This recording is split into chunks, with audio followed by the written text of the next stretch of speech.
Hey, this is Jason Howell, JD. Today we're going to talk about, is your buyer properly qualified to buy your flip?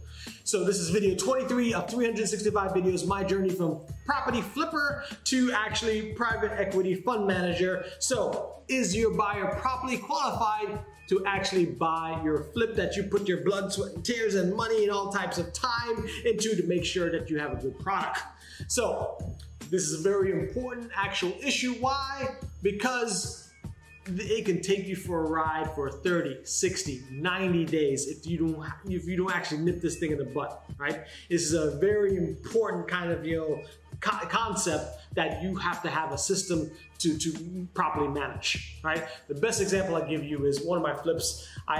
So sometimes, if I have time, I actually meet the selling agent at the house, right? And actually say, try to sell it on the spot, right?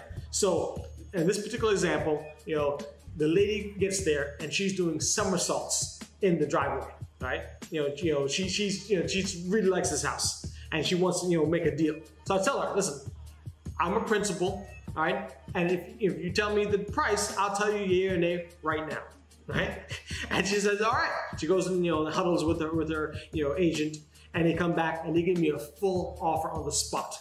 So I said to them, I will accept your offer if I can talk to your lender, right? And this is right in front of the house, right? So they called the lender 2 or 3 times and finally get them. And they actually gave me the phone. So, hey lender, this is Jason. I have X in front of me. They tell me that you got approved for a mortgage with them, right? I have a few questions for you, right? Tell me, what type of approval do they have? Oh yeah, they're approved. We gave them a pre-qualification letter and all that. No. I don't think you understand what I said. What type of approval do they have? Do they have a DU approval, desktop underwriter, which is Fannie Mae approval, or do they have a loan prospector, which is Freddie Mac type of approval, right? They have a Fannie Mae approval. So they told me that they're also FHA, right? Is that correct? Not conventional. Can you do conventional? No, they have to qualify. They have to do through FHA. Okay, whatever, right? Do you have a full package, right? Because what I want on my side is the whole package be done, right? And all we have is left is the appraisal, the title, title insurance, the actual insurance, like property insurance, and the contract. That's all we need on our side to actually close. You said, and the whole lending kind of qualification, that part is already done before they came and seen the property. And so they said to me, yeah, we have a full package, right? Okay, I want to make sure you understand what I'm saying, right? So you have all the bank statements, right? You have all the pay stubs, the current pay stubs. You already run their credit, right? And you've already kind of pushed the thing through, DULP, right? You have a full package. Oh yes, we've done. Okay. How fast can you close, right? Oh, we can, a few weeks. So you're talking like a few weeks, like 3 weeks, right? So, oh yeah, we can do it 3 weeks. So 21 days you can close, right? Yes, right?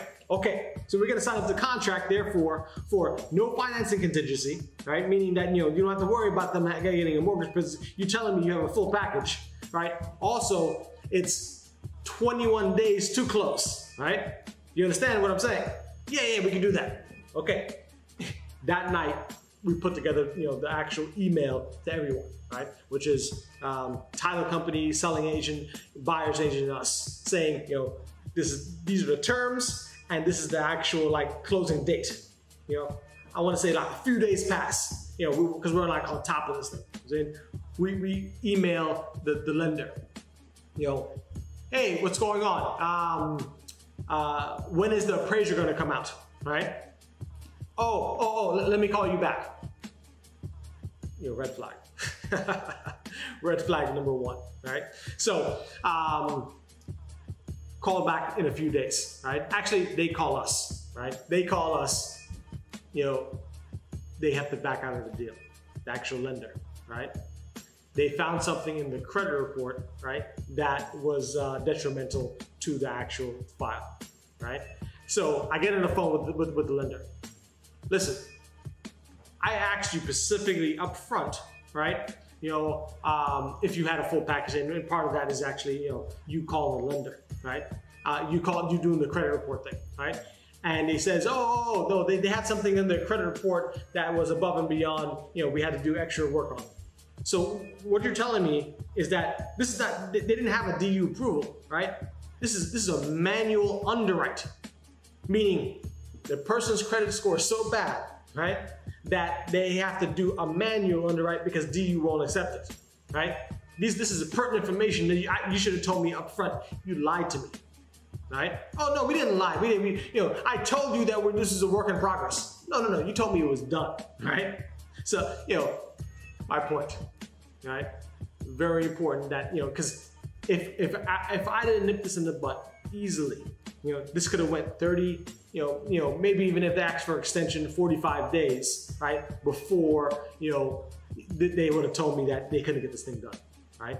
And I would have to start from, 0, instead of like 7 days, because that's kind of 7 to 10 days is when we found out, right?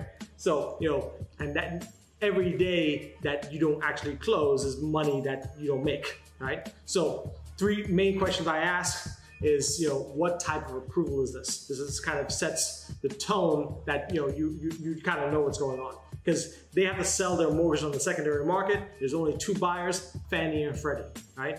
DU approval or LP approval. Loan prospector, no, desktop underwriter and loan prospector. Those are the 2 type of programs that spit out approvals, right?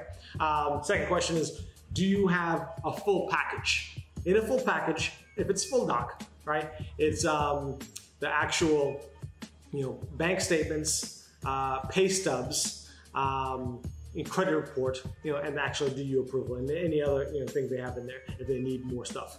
But those are kind of the core things in there, right?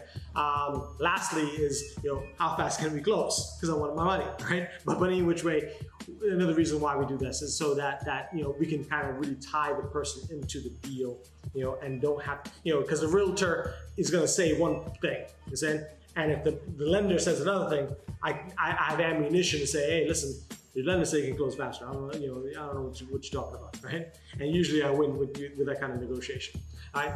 But very important, right? You don't want to get taken for a ride, and you want to make sure your deal is closed on time and in an orderly fashion. So ask these 3 questions when it was time to sell. So tomorrow we're going to go over a new topic, which is how full doc loans can interpret whether or not you're in a bubble market or not. All right? Check you out. God bless. One love. Peace.